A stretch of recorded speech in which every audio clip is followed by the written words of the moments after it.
From the national newsroom of the Canadian Press, I'm Lisa Laporte. A high-ranking U.S. defense official says the Pentagon gave Ottawa a classified paper. It outlined priorities for collective North American defense with Canada. However, the official says Ottawa didn't deliver a credible response. Here's Canadian Press reporter Rob Westgate. Pentagon officials say that's just one of a few headaches creating a rift in North American defense cooperation. Another big one, Canada dragging its feet on buying those F-35 fighter jets. The American officials who spoke with a small group of mostly Canadian journalists in Washington on Thursday were basically passing a message along that the Trump administration is looking for a real plan. Defense Minister David McGuinty's office didn't respond to questions about whether it had received the classified paper or if Ottawa had responded. Canada's chief public health officer says the risk of the Ebola virus affecting people in this country remains low. Dr. Joss Reimer says screening measures have been put in place at the Canadian border amid the deadly outbreak in Central Africa.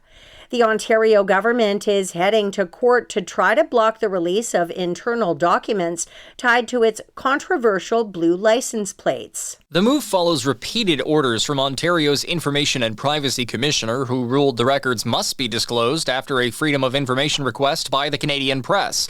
The Ford government argues that the documents contained confidential policy advice about how to deal with the plates, which were rolled out in 2020 and were quickly criticized for being hard to read at night and falling apart quickly. The commissioner had already rejected the position twice, finding there is strong public interest in understanding how the province planned the rollout and eventual replacement of the plates. Opposition parties say the court challenge is part of a broader pattern of reduced transparency, while the government insists it is simply defending cabinet decision-making confidentiality. John Kennedy, the Canadian Press. At least 90 people are dead following a coal mine gas explosion in China. State media is reporting the blast happened in the northern province of Shanxi on Friday night. Initial reports said roughly 247 workers were trapped underground. Rescue efforts continue and the cause of the explosion is under investigation. I wanna rock right now. I'm Rob Bass and I came to get down. I'm not internationally known, but I'm known to rock the microphone because I get stupid. And Rob Bass has died at the age of 59. He and DJ Easy Rock hit it big in 1988 with their crossover hit It Takes Two, which was certified platinum the next year. The song became a staple of clubs, was featured in a few films, and was later sampled by other artists. Bass's family says he died after a battle with cancer. This is the Canadian Press.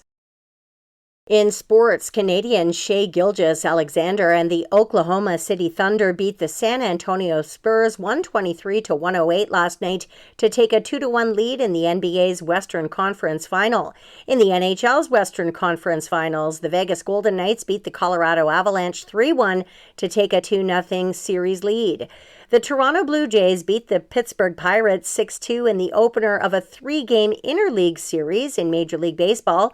Jays manager John Schneider says he was pleased to see his team tack on 3 insurance runs in the 8th inning.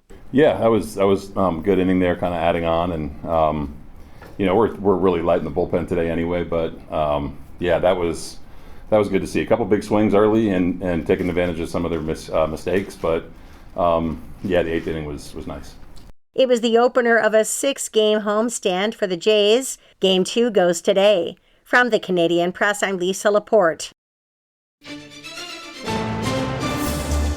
Thanks for listening. Don't forget to follow and subscribe. For more of today's top stories, visit thecanadianpressnews.ca.